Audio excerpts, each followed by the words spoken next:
সামনে নির্বাচন, পশ্চিমবঙ্গের রাজনৈতিক ময়দান এখন তপ্ত। আর তার আগেই নানা সমীক্ষা ও গ্রাউন্ড রিপোর্ট নিয়ে চলছে জোরদার আলোচনা। আমরাও গত কয়েক মাস ধরে রাজ্যের বিভিন্ন জায়গায় ঘুরে একেবারে ফিল্ড থেকে প্রায় 15 থেকে 20 হাজার মানুষের সঙ্গে কথা বলেছি। গ্রাম থেকে শহর, সাধারণ মানুষের মতামত জানবার চেষ্টা করেছি। সেই অভিজ্ঞতার ভিত্তিতে যে চিত্রটা সামনে আসছে, সেই চিত্রটাই আপনাদের সামনে তুলে ধরতে চাইছি। বর্তমান অনুমান অনুযায়ী তৃণমূল কংগ্রেস পেতে পারে প্রায় 226টি আসন এবং বিজেপি পেতে পারে প্রায় 59টি আসন এবং অন্যান্য দল মিলিয়ে পেতে পারে প্রায় 9টি আসন। এই ফলাফল যদি বাস্তবে প্রতিফলিত হয়, তাহলে কিন্তু আবারও বিপুল ব্যবধানে ক্ষমতায় ফিরতে পারে তৃণমূল কংগ্রেস। 4ই মে কাকে চাইছেন বাংলায়? তৃণমূল জোড়াফুল অলওয়েজ। শুধু দিদিই থাকবে, কারণ দিদি মানুষের গ্রাউন্ডটা বোঝে। আমরা চাই দিদিকে।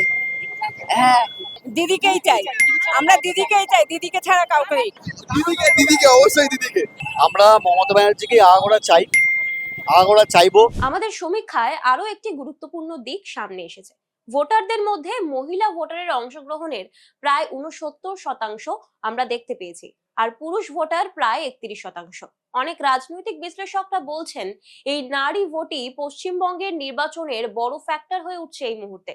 এবার প্রশ্ন হচ্ছে, কেন তৃণমূল কংগ্রেস এত বেশি আসন পেতে পারে?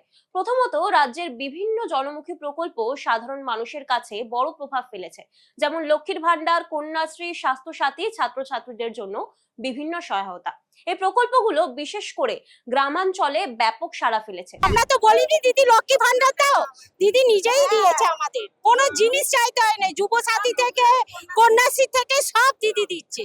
দ্বিতীয়ত, মুখ্যমন্ত্রী মমতা বন্দ্যোপাধ্যায়ের প্রতি মানুষের একটি ব্যক্তিগত আস্থা ও বিশ্বাস রয়েছে, যেটা এখনো কিন্তু অনেকটাই দৃঢ়। অনেক ভোটার মনে করছেন দিদি সরাসরি মানুষের সমস্যার কথা শোনেন এবং সেই অনুযায়ী তিনি সিদ্ধান্ত নেন।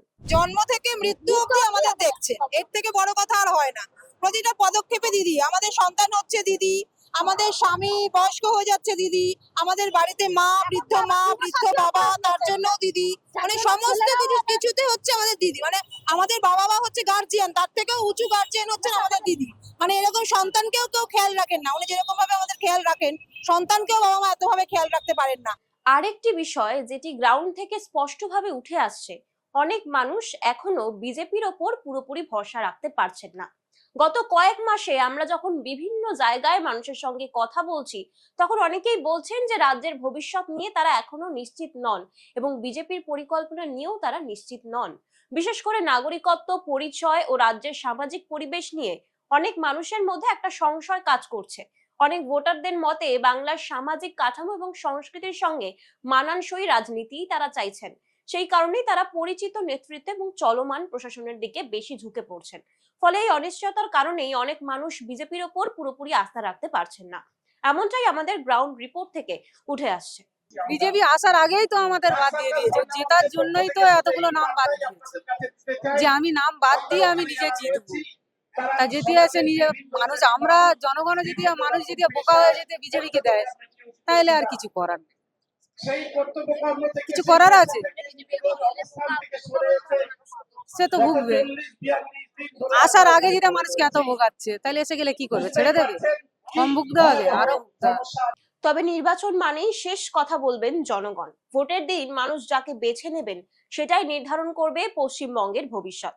এখন দেখার বিষয় আমাদের এই গ্রাউন্ড রিপোর্ট কতটা বাস্তবের সঙ্গে মেলে, আর ভোটের বাক্স খুললে পশ্চিমবঙ্গের মানুষ কাকে তাদের আস্থা এবং সমর্থন দেন। আপনাদের মতামত অবশ্যই আমাদের জানাবেন।